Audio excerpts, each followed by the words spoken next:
Pegasus World Cup Day, one of the best days of racing on the calendar, highlighted by the $3 million Pegasus World Cup Invitational.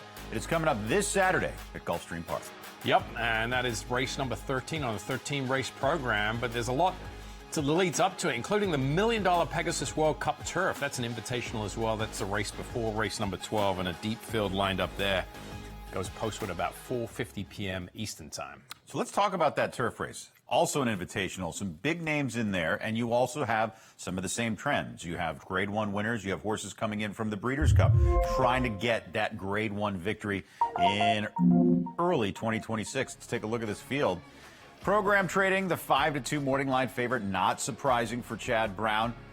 Cugino for Shug McGahee, another one going to get some play. But these are all names we've got to know. Major Dude, Cabo Spirit out here on the left coast, Test Score, you name it. We've seen many a race from many of these. Yep, Astronomer for Simon Callahan finished second behind Cabo Spirit. They ran 1-2 out here in the San Gabriel, and Cabo Spirit and Mike Smith looking to go gate to wire again. So let's take a look at program trading in the Coolmore Turf Mile when he was victorious at Keeneland this past October. Yeah, he actually finished second this day behind Rhetorical. Program trading would go on to the Breeders' Cup Mile after that.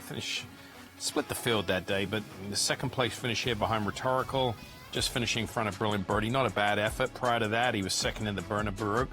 He does have 5 wins from 10 starts, 3 seconds. He's always there or thereabouts, and looks like a horse that's absolutely primed, sitting ready to run a big one here for trainer Chad Brown. Let's take a look at the resume for this one for the Klarovich stable.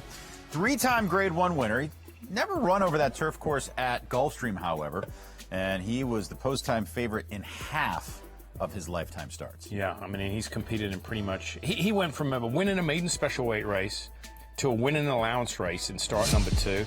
And ever since then, he's been in Grade 1 races, with the exception of the Virginia Derby. It was a Grade 3, and the Bernard Baruch was a listed race. So, I mean, he's been competing at the highest level.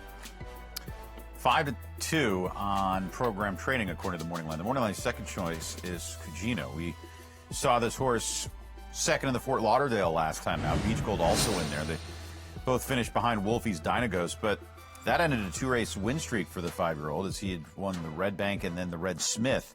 And he raced with the name Red in it. He's all good. Yeah, I mean, they ran second and third here. Beach Gold, maybe that has the slight advantage on Saturday afternoon, because this was his first race since the Turf Mile, the same race that program trading was in. He could take a big jump forward for Patrick Bianco. He's having a great meet. He had a good 2025. He started off 26 in great shape down there at Gulfstream Park. So Beach Gold with David Egan, who's here from Europe on a busman's holiday. He's having a great, he's done really well. Usually these European riders that they come down, they get one mount every 2 or 3 days, just get some experience, get out of the cold weather. He's getting a lot of support. He's won a lot of races. So Cabo Spirit and Astronomer, both coming from California. They just finished 1-2, most recently in the San Gabriel. This was on December the 28th. It was opening day, 2 days late at Santa Anita this winter. Yep, and Cabo Spirit went gate to wire this day. He was untouched on the lead here, and that's when he's at his most dangerous. I mean, usually, he'll win these races. He'll get about a length and a half separation. He opened up by 3 down the backside.